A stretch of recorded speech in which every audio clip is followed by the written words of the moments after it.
अकोल्यातील गोरक्षण रोडवरील पेव्हर ब्लॉकच्या कामात काँक्रीटचा थर टाकण्यास स्थानिक नागरिकांनी विरोध केला आहे।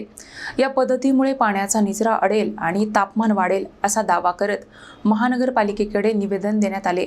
अकोला महानगरपालिकेमार्फत गोरक्षण रोडच्या दोन्ही बाजूंना पेव्हर ब्लॉक बसविण्याचे काम सुरू असून या कामाच्या पद्धतीवर स्थानिक नागरिकांनी आक्षेप घेतला आहे। नागरिकांच्या म्हणण्यानुसार अंदाजपत्रकात पेव्हर ब्लॉकखाली सिमेंट काँक्रीटचा थर देण्याची तरतूद आहे। मात्र गोरक्षण रोड परिसर मुरमाड असल्याने अशा प्रकारच्या काँक्रीट थराची आवश्यकता नसल्याचा दावा करण्यात आला आहे। पेव्हर ब्लॉक स्वतःच प्रीकास्ट काँक्रीटचे असल्याने त्यांच्या खाली पुन्हा काँक्रीट टाकल्यास पावसाच्या पाण्याचा निचरा अडथळ्यात येईल आणि उष्णतेतही वाढ होऊ शकते असे नागरिकांचे म्हणणे आहे। या पार्श्वभूमीवर महानगरपालिकेने सद्यस्थितीतील आराखड्यात बदल करून शास्त्रीय पद्धतीने पेव्हर ब्लॉक बसविण्याचे आदेश द्यावेत अशी मागणी निवेदनाद्वारे करण्यात आली आहे।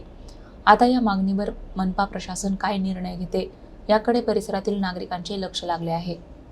आज आम्ही सभापती आणि आयुक्त साहेबांकडे गेलो। आम्ही त्यांना समजावण्याचा प्रयत्न केला की तुम्ही काँक्रीटचा प्रीकास्ट काँक्रीटचे प्युअर ब्लॉक लावत आहात, तो प्युअर ब्लॉकच्या खाली तुम्ही काँक्रीट टाकू नका, सिमेंट काँक्रीट टाकू नका। त्यांच्या आयटम मध्ये सिमेंट काँक्रीट आणि त्याच्यावर प्युअर ब्लॉक आणि तो काँक्रीटचाच आहे।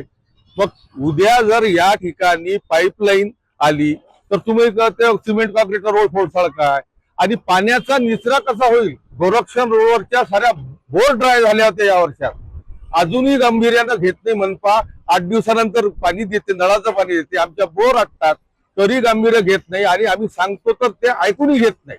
माननीय सभापतीनं बिलकुल ऐकूनही घेतलं नाही। एकदा म्हणजे टेंडर फ्लॉट झालेला आहे ते कॅन्सल होत नाही, असा कसा प्रकार आहे?